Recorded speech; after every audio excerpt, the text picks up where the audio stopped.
All right, guys, welcome back to Downtown Rams. As always, I'm your host, Alexis Kraft, joined here with my co-host, Jake Ellenbogen, and we are coming to you after our Los Angeles Rams defeated our division rival, the Arizona Cardinals, in Arizona, 20-12 this past Sunday. And it was a pretty ugly game, Jake, to be honest. It was kind of brutal to watch. We did end up with the win. But there certainly were a lot of talking points about that game, certainly were a lot of question marks, some frustrating things. I think the game was a lot closer than a lot of people expected. My prediction was 21-14. So kind of in that ballpark. We ended up winning 20-12. I know a lot of people were expecting us to go in there, possibly blow the Cardinals out. And Jake, honestly, it seemed like the Rams sort of did that thing that they've kind of been doing this season, kind of defeating themselves. I think that the concern here, Jake, is we absolutely showed that we're a better team than the Arizona Cardinals. I don't think anyone's disputing that. I honestly think a lot of Cardinals fans, if they're being honest with themselves, probably would say the same thing. But the problem, Jake, is during that game, it just seemed like we couldn't find a way to score. We just kind of played a little sloppy. It was mostly on us, making those mistakes. So overall, what was before we kind of break this down into what maybe went wrong, which is crazy to say because we won, right? But basically why we didn't keep up the kind of the success that we had during the first quarter in that game. In your opinion, what was it, Jake? What was the vibe? What was the story of this game?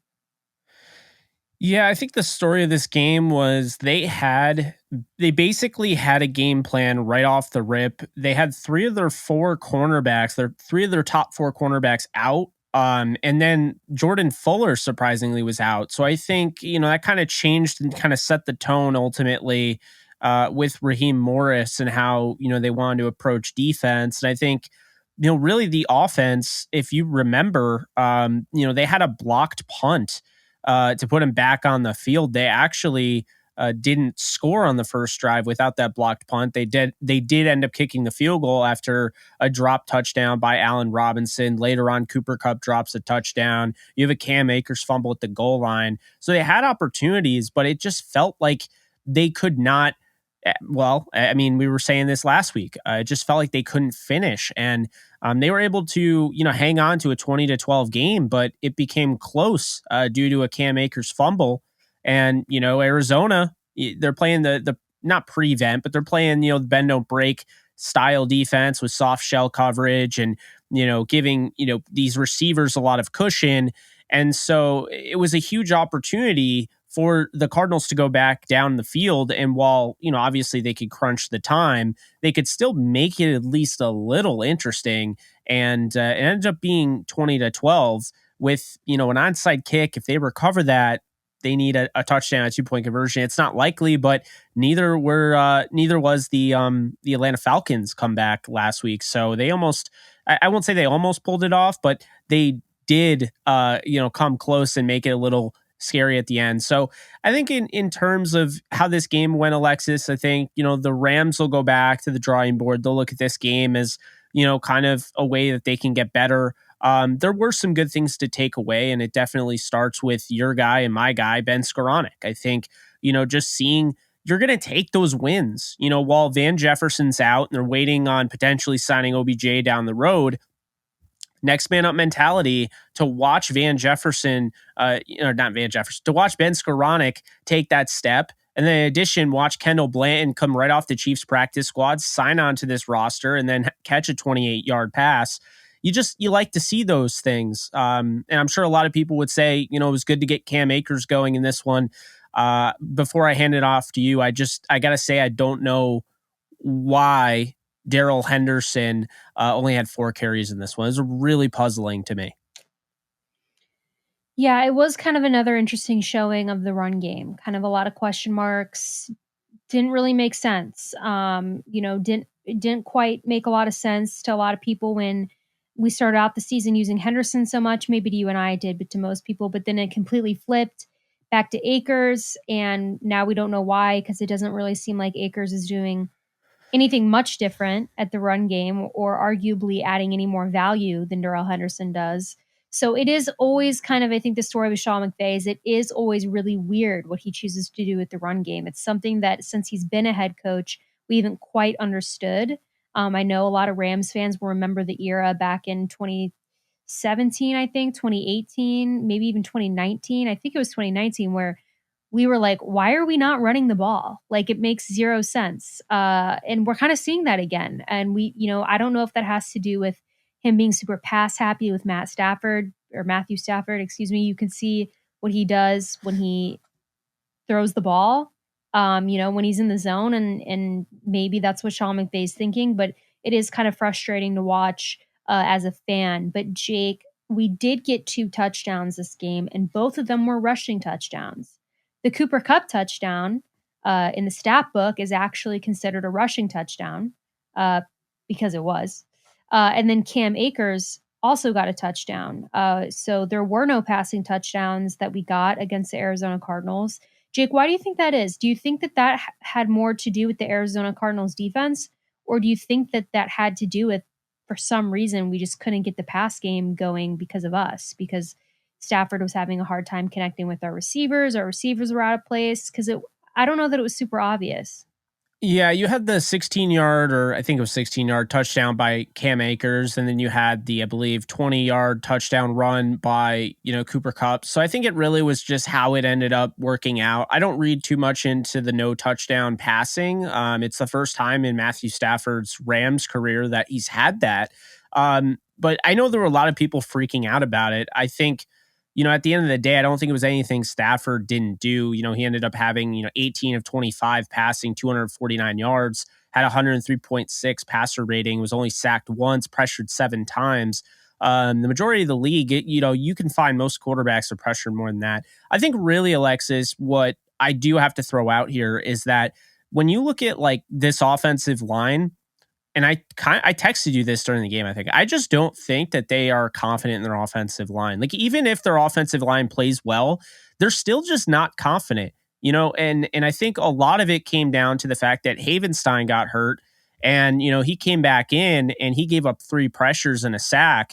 And I think the Rams were just kind of like, let's go with the bubble screens. Let's have Stafford getting rid of the ball quickly, and let's scheme around this offensive line instead of looking at the offensive line as, a strength, something that they could look at to build off of.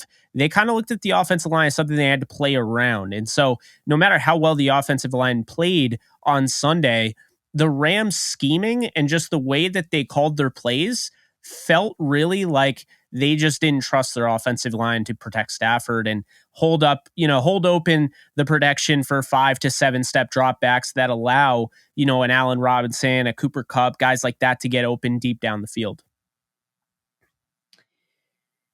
Yeah, and it's interesting because it is like, it's one thing to watch the game, and then sometimes I think I get caught in the trap of I want to see what everybody else has to say about it. So I do like to try and kind of bring that up a little bit. But yeah, I think it's funny because I think it was Jordan Rodriguez even. She was like, this is just such a weird game to watch, which was kind of the vibe that it was really weird. And like, you can't quite put your finger exactly on what was going on. Like, it was just clear that it was kind of like really odd. But Jake, you know what is a bright spot of this game? And we're going to move on. I don't think there was too much to talk about the Rams offensively this game, kind of as we just alluded to. There wasn't. I forgot to worse, mention could be better. with Higbee, that's a guy to look out for. He's got 24 targets, Alexis. That's only 11 fewer than Kupp. Like, I mean, he's starting to emerge as one of those. If you play fantasy football, he's a tight end number 1 right now, if you look.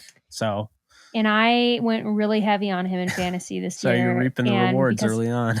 I had a feeling, I just had a good vibe about Higbee this year. And I'm pretty sure. So I'm in 8 leagues. People on Twitter know that I've talked about this. I'm insane. I actually might be in more, but I know I'm in 8 paid leagues. And I think in 6 of them I have Higbee. Oh my God. So pretty heavy. That's pretty good ownership there. Yeah, but moving on to the defense, Jake, because like I said, offensively was just, could be worse, could be better. I don't know that there's anything major there. But defense, Jake, we didn't give up a touchdown. Nope. Those 12 points were all from field goals.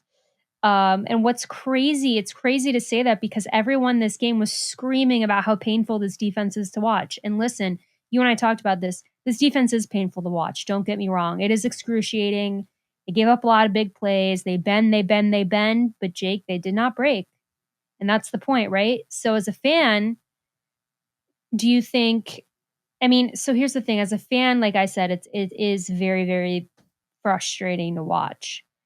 But in theory, this game, and I don't want to say the whole season because obviously, it hasn't worked the whole season, but this game is kind of a model for what our defense is supposed to do. So if the Rams can just keep on bending, Jake, and not breaking like they did this game, we're actually going to see some pretty good stuff out of the Rams defense. And I know that you have some numbers that you want to share about kind of like giving more perspective about this defense. But I just want to point out to everybody, I want to point out that I know it's painful to watch because that's like everything in my mentions during the Rams game is like, are you seeing this? This is horrible. Like I'm going to have a heart attack, the anxiety. I'm like, trust me, I get it. I mean, I get it, but we haven't given up a touchdown. So Jake, what are your thoughts on that? Yeah, isn't it funny though how you'll have fans that text or like they'll tweet at you and they'll be like, "Are you kidding me? You can you please play Jalen?" And I'm like, "I'm sorry, I am not Raheem Morris. I have no dictation over this roster." But no, looking at this, and you're right, I do have the stats here. So over the years, the last 3 years, including 2022. I went through, and they're not like super analytical, but I just wanted to kind of put the stats together for the first 3 games of each season. And so looking back at 2020, the Brandon Staley season, which everybody lauds and loses their mind over, even though that didn't result in a Super Bowl win. Just saying, Brandon Staley's first 3 games, his team allowed 372.6 yards total yards per game, which is more than any of the Raheem Morris's defense through 3 games. Allowed 253.3 passing yards per game, which is a little bit more than the Raheem Morris 2022, but fewer than the Raheem Morris 2021. And then this is the one that really stands out to me. I mean, the points allowed, Brandon Staley allowed 71 for the first 3 games. Raheem Morris both times did not allow that much. 68 this year, 54 last year. But Alexis, the rushing, I think we're seeing it this year. Teams do not want to run the ball against the Rams. They really don't feel like they can. You look 93.7 rushing yards per game. The Rams are averaging giving up this year. That's pretty darn good. Anytime you're below 100, that's where you want to be. 92.6 for the 2021 Raheem Morris team, which is the best. And then Alexis, 119.3 rushing yards per game. Brandon Staley's crew was allowing the first 3 games of 2020. I do think this is a big deal. And I think it shows you that, they have corrected this, because the first 3 games of 2020, they have not seen anything like that. They've really stopped the run. And I do think, before anybody says, well, they haven't really played anybody, and no, there's not a Jonathan Taylor like there was last year. And well, they only gave up 92.6 rushing yards last year. But even still, Alexis, the first game of the year, they play the Bills. I understand the Bills don't know how to utilize their running backs for whatever reason. Devin Singletary should get 20 carries a game, and he'd be really good if he did. But he's still a good running back. Moving on to the next game, the Falcons. Don't sleep on Cordell Patterson. He just had, out of 2 of the last 3 games, he had over 130 rushing yards. And that basically the only game that he was shut down was against the Rams. And then you look at this game and you're like, James Conner, okay, he's not that. Like, James Conner destroyed the Rams last year in week 4 at SoFi Stadium, so he shouldn't be considered some pushover either. And then Kyler Murray didn't really do much of anything on the ground. So the Rams have clearly improved their rushing defense. And I think it's very important that now these teams don't feel like they can establish the run against the Rams. It kind of plays into the Rams' hands. And what we saw in this offense, the defense rather, is that Arizona, I mean, they got the ball to Marquise Brown 14 times. He had 14 catches. Fantasy football fans were going ballistic because he had 14 catches for 140 yards. So yeah, he may be winning your fantasy league, But real football, not fantasy wise, that's not a great day. And the Rams will take it because that's only 10 yards per reception. And for a guy that explosive, and you have Darion Kendrick, who has not played an NFL down, going up against him his first ever game, I think you'll take that to the bank. And that's what the Rams did. And Jake, to close out this episode, we got to talk about Jalen Ramsey. We do. Because Jalen Ramsey's obviously been a hot topic kind of since the playoffs last year. And we talked about this a little bit last episode. Definitely went through kind of a rough patch. Didn't seem to have one against the Cardinals. Now, listen, I get the criticism. The Cardinals were without their best receivers, had a lot of injuries. I get that. But we're going to take a win where we can take a win. And Jalen Ramsey, I feel like, had a game where he seemed to get his confidence back. I think he got it with that interception against the Falcons at the end of last week to win the game. And I think he carried that, Jake, into this game against Arizona. He just seemed to be that same lockdown corner that we hadn't seen in a really long time. So I think it's safe to say that I don't want to say Jalen's back because I don't think he ever really left, but I'll say the old Jaden certainly seems to be alive and well. Don't you think? Yeah. I think Jalen Ramsey had a bigger role than probably at any point he's had this year. He had to command a defense that was without Jordan Fuller, was without Troy Hill, Jacoby Durant, who was literally in because Troy Hill got hurt, and David Long. And I thought he did a damn good job of it. Only allowed 6 yards after the catch. And he doesn't strictly play at corner. He doesn't strictly follow a receiver, and he wasn't on Marquise Brown, who's arguably the best wide receiver for the Cardinals. So he honestly giving, and he did. He let Darion Kendrick, actually defend him. He stuck within the game plan. And that's what you like to see because, we know the saying, wide receivers, corners, they're all divas and all that. And I mean, there's definitely some truth to some of that, but the thing that I love about Jalen Ramsey is that at any point, and we've seen it, Alexis, we've seen the guys that jaw a lot at corner, something goes wrong, someone gives up a big play, and they're like, I'm going to take over this guy. I'm going to follow him. And they get in the coach's face. We didn't see that with Jalen. Even though they gave up 14, receptions to Marquise Brown, he believed in Darion Kendrick. He basically rode with him. And so I thought that was huge. I thought the leadership was definitely there. His ability, obviously, to tackle is beyond average for a corner. I mean, it's just honestly ridiculous at this point because no corner is tackling on the level he is. I mean, he's like a linebacker. But I absolutely agree with you. He offers so much. He had the interception last week. This week, he really just didn't allow much at all. And he was a leader in the middle when, these are games that you want to win, but going into it being without your 3 of your top 4 options at corner and your starting safety, there are times where you're like, we might not win this game. And the Rams never felt like that.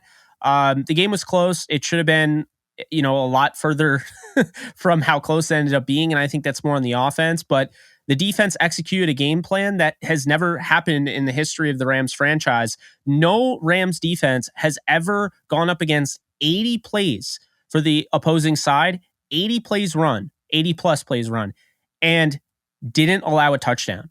What Raheem Morris's team did without their starters, with all these new pieces, you talk about Grant Haley coming off the practice squad and playing the way he did. It was unbelievable. And it's honestly a masterclass on how to play zone defense. I mean, it was incredible. And I don't think it gets enough credit because there were no turnovers. There were no splash plays. But you gave up 12 points to a team that has Kyler Murray, who not even literally a week later last year, week 4, destroyed you. That's a huge upgrade, I think. And, they're 2-1. They're the 2nd seed if the season ended today in the NFC. We can complain all we want. We can sit here and say they got to clean this up. They're going to. The first 3 games in, they didn't have a preseason like some of the other, teams. And Alexis, they have the same record as the Bills. They have the same record as the Chiefs, the Bucks, the Packers. There's only 2 teams that have a better record, the Eagles and the Dolphins. So just think about that. I mean, not necessarily you, but for people out there that are, acting like the ceiling is on fire, whatever you want to say, the sky is falling. They're a 2-1 football team. They're headed to San Francisco on Monday Night Football. And I mean, it's probably, in my opinion, it's the biggest game of the year, because if they win that game, I think that's only going to add to the momentum that they're building, because they're going to get better. This offense is going to get better. And I think that they're dealing with a lot of adversity early on with all the injuries. And I think it's a real good sign, because guys like Skoranek are getting invaluable experience, just like last year. It continues. So when a Van Jefferson comes back or an Odell Beckham Jr. comes back, if those guys do have to, sit out a play, or even not, you can still trust Skoranek on the field at all times. And it's not just him. There are other guys. Now Darion Kendrick has an entire game under his belt going up against one of the most dynamic pass catching receivers in the league. So a lot of good stuff to take away from this win. Doesn't change the fact that it was incredibly frustrating. It was annoying. And you and I were really hoping for more points, but there's always next week. That's true. And we will be back to talk about next week, this weekend, probably Friday or Saturday. Remember, guys, the game against the 49ers is on Monday Night Football. So we have an extra day that we have to wait, but it's all right. It's going to be a prime time game. And I will not do a live watch in San party. Francisco. I promise. We are not doing that again. No live watch party. Nope. But yeah, we'll be back to talk about it. We'll preview that division rivalry, back-to-back weeks of division rivalries. But guys, that's going to do it for us. Short episode today. We'll see how the next one goes. 49ers, obviously, always very intense. But guys, please like and subscribe. Please follow us on social media at Downtown Rams. You can follow me on Twitter at the Alexis Kraft, and you can follow Jake at Ep.463. And guys, like I said, we'll be back soon. But until then, stay safe, take care, and go Rams. If you haven't joined Prize Picks yet, you need to do it this season. Prize Picks allows you to pick up to 5 player props, and it gives you the option to 10x your winnings. Look at this right now. Tom Brady right now, for a limited time only, is a free square, because unless he gets hurt, he is going to be getting that 0.5. I'm going to select Tom Brady. I'm going to select Josh Allen going 275.5. Matthew Stafford going 265.5. We'll just throw Lamar Jackson in here, and let's just throw Justin Fields gets more than 191.5. So what you do here, you put more, or less if you believe, Lamar Jackson gets less than that. And there you go, 10x your winnings if this pays out. You will actually get paid out even if you only hit 3 of them. You'll get 0.4 times your money back. You'll get 2 times. You'll double your money if you get at least 4 out of 5. Deposit today by using our promo code DTRAMS, and you'll get up to a $100 bonus match.